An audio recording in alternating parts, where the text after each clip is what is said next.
Good YouTubing, everybody. Thanks for stopping by and checking out the channel. We really do appreciate it. And as always, we'd like to thank our viewers, subscribers, and our members, because without you, we're not us. So let's take a look at DC Multiverse McFarlane Collector Edition Supergirl. This is coming from the 1959 Atomic Comics, and it's available now for order. Guys, let me know what your thoughts are, and let me know if you're going to purchase. But right now, let's roll them off the stand, and let's get started. Okay, so let's take a look at the appearance. So the job it did, it's not spot on her face, but the rest is pretty much, it's pretty decent. If you go from her hair to her logo to her cape, it looks like she does back in the comics in 1958. That's when her first appearance was. Let's take a look at her closely here. All right, you can see the face.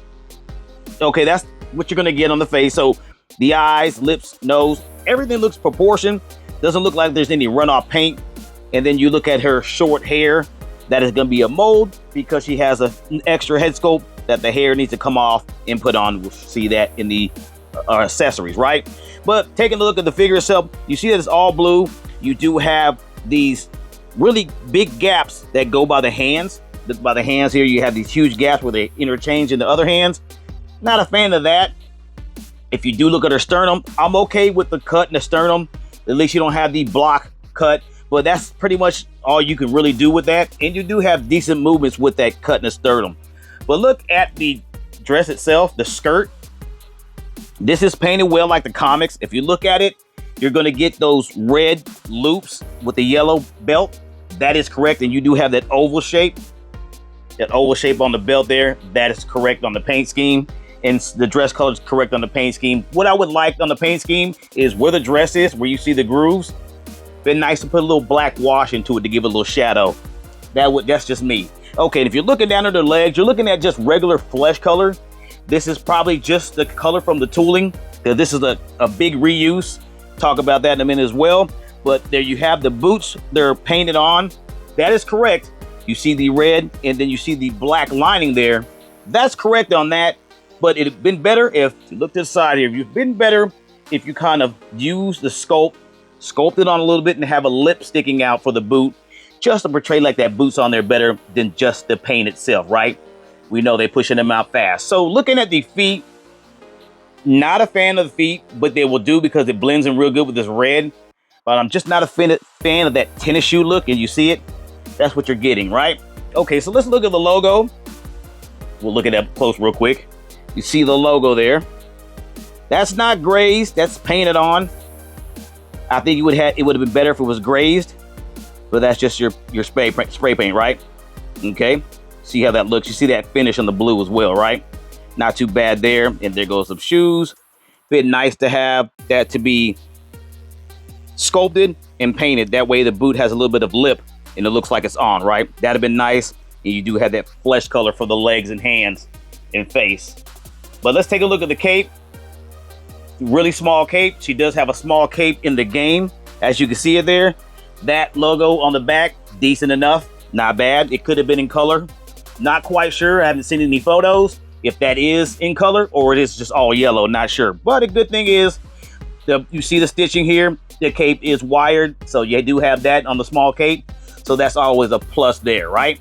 Okay, let's take a look at the mold. Like I said, this is gonna pop off. That's popping off. She has a faceplate, well, a head sculpt, and then you just have to take the wig off and pop it on, right? Okay, so let's look at her face real closely. We'll be done with this appearance. There you have it. There's her eyes, painted very well. Eyebrows, not bad of a job. You do have some touches on her cheek, a little blush there, right? But above all, it looks really good if you're thinking about the comics. In her short hair, it looks pretty decent, but it does not look, she does not look like she does in the comics, but the attire does, right? Just a few things they could have added, like the black wash I said earlier. That'd have been nice, the boot thing, having that grazed up, having that sculpted and painted on like the boot was on. But above all, I don't think it looks too bad. What are your thoughts? And that'll do it for the appearance. Okay, I just wanted to point this out. Yes, this is a reuse for minifigures that you can see Supergirl from the TV series, Melissa. Also, if you look at Miss Martian, it's the same. And then there's many more. Just let you know that they're pushing this tooling out really fast. Just wanted to point that out. Okay, so let's take a look at the accessories. First, we'll talk about the extra head sculpt, which doesn't come with any hair. You just take the other one off and you take the hair off, right? Okay. Next, you'll get a pair of punch hands, right? The punch hands. Then you'll get a pair of relaxed hands, which are open, more of a relaxed, open look, right? Then you'll get a pair of flat hands, like she flies, and one pointing finger, which is, I think, is pointless. I think she needs 2 flying hands, right? So that's what you have there. But okay, so let's go. So what we're gonna do is start with the hands first, and then we'll talk about that head sculpt. So first off, we'll talk about the hands that she has on her. We said it earlier, just to say it again, they are open. Nothing really fancy about them. If you do want to see them up close, I can do that for you here. Not that great. Ugly cuts. Same with this one. Ugly cuts. She's supposed to hold a weapon with those hands. They're not made like regular hands. She's supposed to hold weapons, right? But she doesn't have any weapons to hold. Okay, so let's look at the punch hands. We'll look at one because they're the same. There we go. There it is for you there. Punch hand. Right? It doesn't look that bad, but it will do. Right? There you are. Little bad paint there, but it'll do. I'm trying to get it focused right. There it is. That's all right. Okay, so that punch hand, there you go. Don't want to get too much detail with it. We know what hands look like. They're either good or they're bad. Okay, so we have the pointing one here. We'll start with that one. The pointing hand and the flat hand go together. There you go. All right, same concept with the other hands. They're done all right. Look at that bad cut there. It's not good. Okay, there you have it. I don't think it's good. And there's your knuckles there. Right? It's okay. Pointing hand. You got little grooves right there. That's nice. Maybe some fingernails. Is that what I see? I don't think is that fingernail? That's terrible. Look at that. Whew. Not good at all. Okay, seen that enough. Let's go ahead and take a look at the flat hand. Of course, the flat hands you could do a little bit better. Lay it flat. You could do a lot of different things with it. And there you have it. Probably the best of them all. If you ask me, it's not that bad. There you go. Flat hand. Right? There you go. Nothing to it.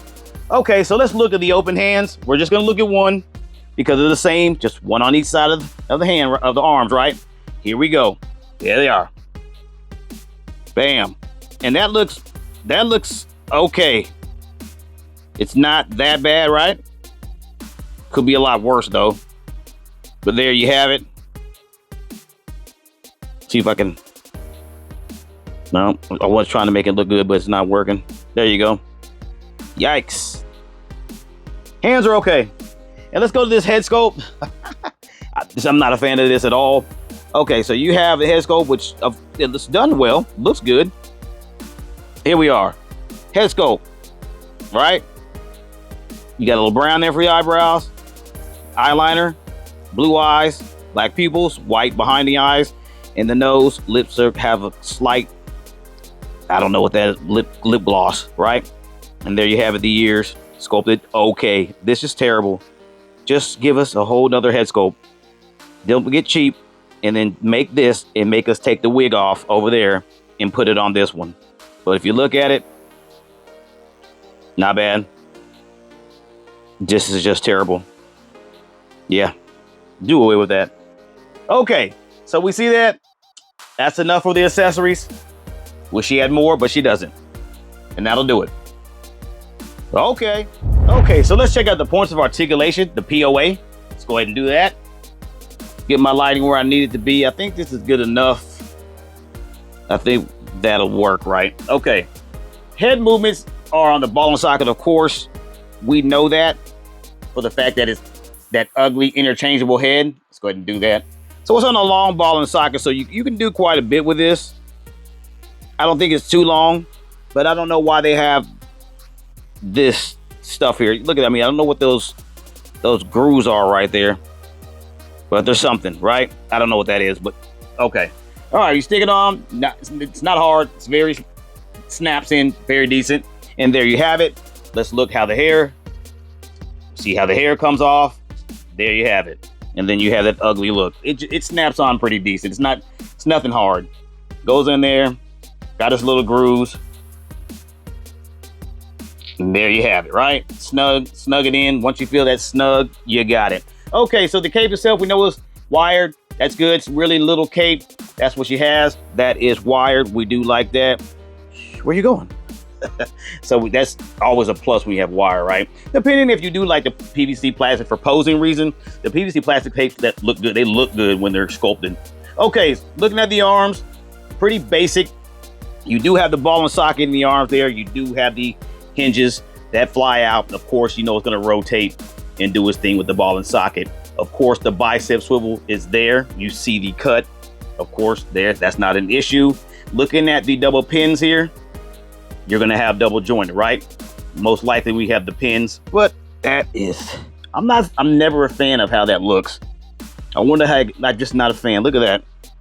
Not a fan of that at all. Okay, and then you look at the hands, they're on this pin system here, not having that ball and socket. It's just a pin system, right? The one that can corrode and break easy. And you have this ugly gap. It's so far. But then you rotate them on their peg system there. Of course, right? That's what you have. But this right here, that, terrible. This breaks very easy and you're gonna have some problems. Okay, same on both sides. I'm a fan of the sternum. Sternum's okay. You don't have those box shapes or any other funny cuts. So you're gonna have decent movements there, right? Enough movements to do what you need to do. I think it's not bad. It could be a little bit more flexible, but it's not. But you do have rotations in the hips to make up for some of that, I guess.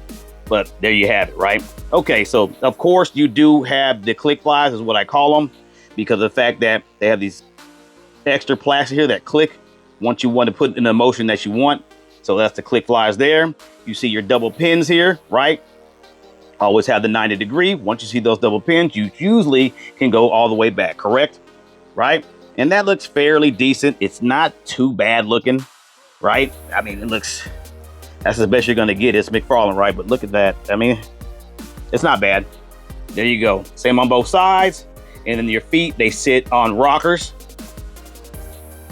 right? And then you just have these big, huge pins here, right? Up and down. And then you do have the pivot in the toe, which the pins should have been painted red. I don't know why they didn't paint them, but they should have. Because that just looked very tacky, seeing that black dot by her foot, right? Did she get shot in the foot? That's what it looks like. Should have painted that red and we've been okay, right? Okay. And there we have it. That will do it for the articulation.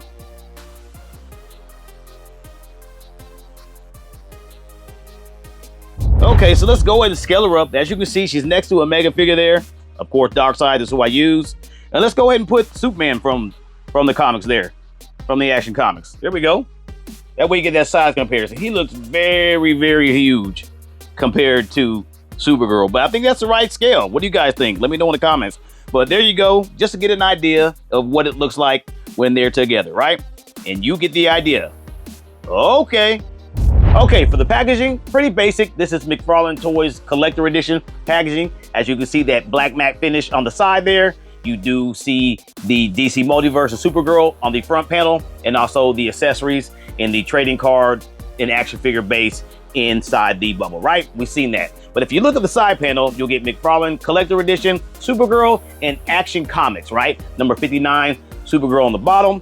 And if you take a look at the other side panel, you're gonna get DC Multiverse, Supergirl on the side in the window cutout, number 59, right? And if you look at the top panel, you'll see the open cutout, 22 moving parts, and McFarlane logo, right? Flip it over to the back side. This will be your trading card enlarged, right? Nothing new here. But as you can see it there, I think this is a time when she came out. As you can see, it says May of number 252. I think that is in May of either 1959 or 58. It's one of the two. But there you have it. And that'll do it for the outside of the packaging.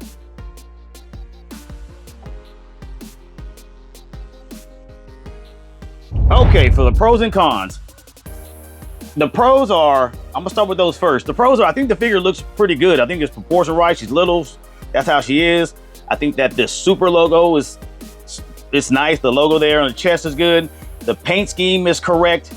I do like that you get extra pairs of hands. And the hair, the way the hair's wavy, it does look like that in the comics. So I do like that. That's a bonus there. And in the articulation is just basic, right? But the cons is that they could have grazed her logo on her chest a little better. That'd have been cool, putting a black wash on her skirt to give it that shadowy look. That'd have been nice. Have a little bit of sculpting where the boot is, to have it grazed there. That way it looked like it's really on. Maybe add a little bit of PVC plastic to the tips. That would have been cool, right? And what I do not like that it's not an extra head sculpt. You have to take the head off or the hair off, and then both of them, head and hair, and then snap both of those on. I think that's unnecessary. Why even do that? Maybe it's some old stuff they had in tooling they want to get rid of, but who knows? But for me, I'm gonna go ahead and give the figure an 8 out of 10. Guys, let me know what you get it. Leave me something in the comments. And you guessed it, you could get it at McFarlaneToyStore.com. Just check out McFarlaneToyStore.com. So what are you waiting for? Check them out. And this brings us to the end of our video. If you found the video informational or you just simply enjoy watching, please hit the like, comment, share, and subscribe button. And as always, this has been another toy review. Thanks for watching. See you in the next one.